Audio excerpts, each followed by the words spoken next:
Hello everybody. आज आपको security contract regulation act 1956 के कुछ डेफिनेशन इंपॉर्टेंट्स बताने जा रहे हैं। मेंबर्स, ऑप्शन इन सिक्योरिटीज़ और सिक्योरिटीज़। तो चलिए वीडियो की शुरुआत करते हैं। सबसे पहले मेंबर। तो मेंबर का मतलब कहाँ डिफाइन किया गया है? सेक्शन 2C में। तो member means a member of a recognised stock exchange. इसका मतलब सदस्य का मतलब वो सदस्य है जो मान्यता प्राप्त स्टॉक एक्सचेंज का सदस्य होता है। तो चलिए दूसरा वर्ड है option in securities, section 2D, most important section, कई बार से क्वेश्चन आते हैं। तो option in securities means a contract for the purchase or sale of a right to buy or sell or a right to buy and sell securities in future and includes a teji, a mandi, a teji mandi, a gali, a put, a call or a put and a call in securities। तो इसका मतलब होता है option in securities का प्रतिभूतियों में विकल्प कि सिक्योरिटीज़ है उसमें भी हम आपको ऑप्शन दे रहे हैं। तो सिक्योरिटीज़ में ऑप्शन देने का अर्थ क्या होता है कि जितनी फ्यूचर में सिक्योरिटीज़ खरीद रहे हैं, खरीद के लिए, बिक्री के लिए ये जो कॉन्ट्रैक्ट करते हैं आप, तो हमें आपको खरीदने का भी अधिकार देते हैं, बेचने का भी अधिकार देते हैं, और बेचने का भी अधिकार देते हैं और खरीदने का अधिकार भी देते हैं। इसमें कुछ वर्ड प्रचलित शामिल किए गए हैं सेम हिंदी इंग्लिश में, जैसे कि तेजी। कब इसमें तेजी आती है सिक्योरिटीज़ में, कब मंदी आती है? तो तेजी मंदी, एक गली, एक पुट, एक कॉल, एक पुट और एक कॉल। तो ये सारी की सारी चीज़ें प्रतिभूतियों में विकल्प है कि कब हम सिक्योरिटी तेजी में खरीद सकते हैं। इंसान कब खरीदता, कब बेचता है? देखिए, मंदी में खरीदता है हमेशा और तेजी में बेचता है। तो गली, इसका मतलब कि आप देखते रहें उसको कि कब वो ऊपर की ओर जा रहा है, डायरेक्शन कब नीचे की ओर आ रहा है। तो पुट का मतलब होता है ले ले, खरीद ले, बेच दे। तो ये आप क्या करते रहेंगे, सिक्योरिटीज़ इन ऑप्शन में सारे वर्ड्स आप देखेंगे। तो चलिए और चीज़ें देखते हैं कि ऑप्शन इन सिक्योरिटीज़ में और क्या क्या है। Options are right exercise to choose to buy or sell a share at a given price during a given period in the future. A sum of money called option money must be paid for this privilege। तो देखिए यहाँ पे हम भविष्य में कि हम एक निश्चित अवधि के दौरान हम क्या करते हैं, शेयर खरीदते हैं, बेचते हैं, कि हम फ्यूचर में उसको इस्तेमाल करेंगे। फ्यूचर में कब हम शेयर्स को बेचेंगे? हम हमेशा जब बेचते हैं जब हमको फ़ायदा मिलता है, और ख़रीदते तब हैं जब वो क्या होता है, नीचे की ओर होता है। तो इसी विशेषाधिकार के लिए इस ऑप्शन इन सिक्योरिटी वर्ड्स को यूज़ किया गया कि विकल्प होना चाहिए, कि प्रतिभूतियों का विकल्प हो, कब उसे खरीदना है, कब बेचना है, ये सारी चीज़ें इसमें शामिल की गई हैं। तो और एग्जाम्पल देते हैं आपको। A sum of money called option money must be paid for this privilege. A call option is the right to buy and a put option is the right to sell. A put and call option, a double option is the right to do either. A give or call money thinks that the price is likely to rise considerably in future but lack the money to buy and pay for more shares. A giver of put money take the view that the price is likely to fall heavily in the near future। तो ये सारी चीज़ें क्या होती है, call जो होता है हमेशा देखिए एक विकल्प खरीदने का अधिकार देता है, कि कॉल क्या कर रहा है, आपको खरीदने का अधिकार दे रहा है कि आप खरीदिए। और पुट क्या होता है, आप ध्यान रखेंगे, बेचने का अधिकार है। आप कॉल को खरीदने का अधिकार माना गया और पुट को बेचने का अधिकार। और पुट और कॉल तो ये विकल्प, दोहरा विकल्प अधिकार है।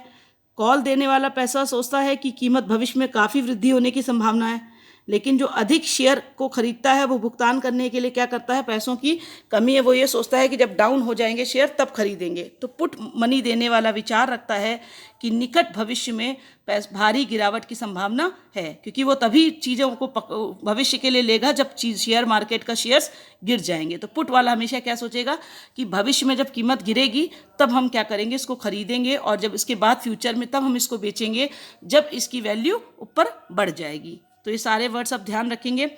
The put and call give expects the share price to be affected considerably one way or the other hand but has no idea as to whether the price would be favorable or otherwise he give a double option।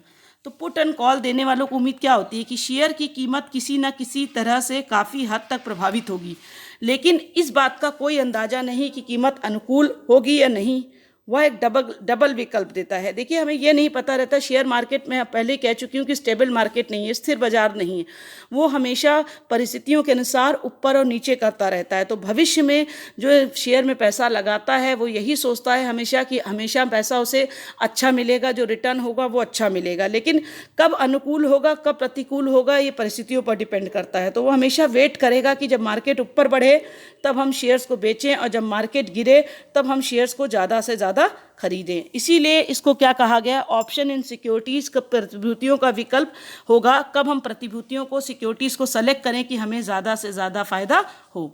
तो चलिए next word आपको define करते हैं, securities section 2H।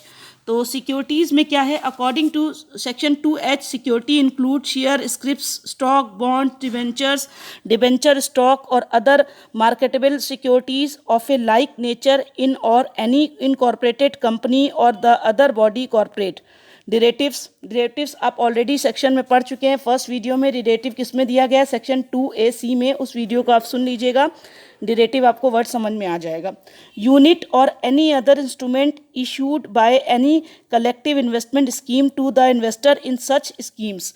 देखिए कि प्रतिभूतियों में कौन कौन सी चीज़ें शामिल हो सकती हैं, share, script, stock, bond, debenture stock, किसी भी निगमित कंपनी की जो कंपनियां हैं, जो रजिस्टर्ड है, निगमित कंपनियां हैं, वो सारे के सारे जो नेचर्स रखती हैं वो सारी चीज़ें सिक्योरिटीज़ में शामिल हैं। डिरेटिव शामिल है, मैं ऑलरेडी बता चुकी हूँ कि डिरेटिव के लिए अलग वीडियो आप सुन सकते हैं, सेक्शन 2AC है डिरेटिव। ऐसी योजनाओं में निवेशकों को किसी सामूहिक निवेश योजना द्वारा जारी इकाइयां या कोई अन्य साधन, तो कलेक्टिव इन्वेस्टमेंट स्कीम का एक अलग टॉपिक है। यहाँ पर आपको केवल इसका मतलब इतना ही बताएंगे कि जब सब लोग मिलकर क्या करते हैं, निवेशक एक ही जगह पर पैसा लगाते हैं, तो वो कलेक्टिव इन्वेस्टमेंट स्कीम है।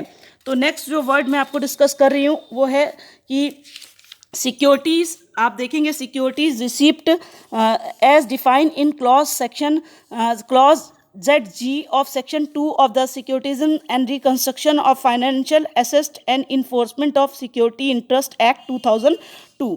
तो देखिए, वित्तीय आस्तियों का एक एक्ट है, प्रतिभूतिकरण और पुनर्निर्माण और प्रतिभूति हित का प्रवर्तन अधिनियम 2002, जो सेक्शन बताता है कि ZJ की परिभाषा 2 क्लॉज में परिभाषित सुरक्षा रसीद या किसी म्यूचुअल फंड योजना के तहत निवेशकों को जारी की गई इकाई या अन्य कोई ऐसा साधन। तो यहाँ पर ये क्या करता है कि कोई भी रसीद, जो सुरक्षा रसीद होती है, रिसिप्ट होती है इन्वेस्टर्स की, उसको भी वो क्या ले लेता है, सिक्योरिटीज़ के रूप में ले लेता है। तो आगे मैं आपको बताऊं कि यूनिट और any other instrument issued the investor under any mutual fund scheme. तो जो म्यूचुअल फंड की जो स्कीम्स होती हैं वो भी इसके अंतर्गत ही आ जाती हैं। तो रिसिप्ट और म्यूचुअल फंड की स्कीम सब इसमें सिक्योरिटीज़ में आएंगी। Any certificate or instrument issued to investor by an issuer being a special purpose distinct entity which possess any debt receivable including mortgage debt assigned to such entity and acknowledging beneficial interest of such investor in such debt or receivable including mortgage debt as the case may be। देखिए, किसी भी जारीकर्ता द्वारा किसी निवेशक को जारी किया गया कोई प्रमाण पत्र या लिखित एक विशेष उद्देश्य की इकाई होने के नाते, जिसके पास कोई ऋण है, मॉर्गेज ऋण है, और ये जो लोन है, डेप्ट है, वो निवेशकों के लाभकारी हित को स्वीकार करता है, जैसे कि मॉर्गेज होता था। तो सारी चीज़ें ये सब सिक्योरिटीज़ में आ जाएंगी, क्योंकि हम जब किसी के पास कोई धन गिरवी भी रखते हैं, मॉर्गेज रखते हैं, कोई प्रॉपर्टी मॉर्गेज रखते हैं, तो वो सारी चीज़ें एक सिक्योरिटी के रूप में ली जाती हैं। तो गवर्नमेंट सिक्योरिटीज़ भी होती हैं, such other instrument as may be declared by the centre government to be securities और राइट और इंटरेस्ट इन सिक्योरिटीज़। देखिए, सरकारी प्रतिभूतियाँ, ये भी मैं आपको डिफाइन कर चुकी हूँ, और ऐसी प्रतिभूतियाँ, ऐसी इंस्ट्रूमेंट जिन्हें केंद्र सरकार द्वारा सिक्योरिटी घोषित किया गया है, प्रतिभूतियों में अधिकार या हित। तो इस पर एक केस भी आया था, PCS इंडस्ट्रीज वर्सेस सेबी का 2002 का ये केस था, इम्पॉर्टेंट था, जहां कहा गया कि म्यूचुअल फंड द्वारा जारी किया गया जो इकाई है एक सुरक्षा है, और सुरक्षा की परिभाषा के रूप में एक समावेशी परिभाषा है।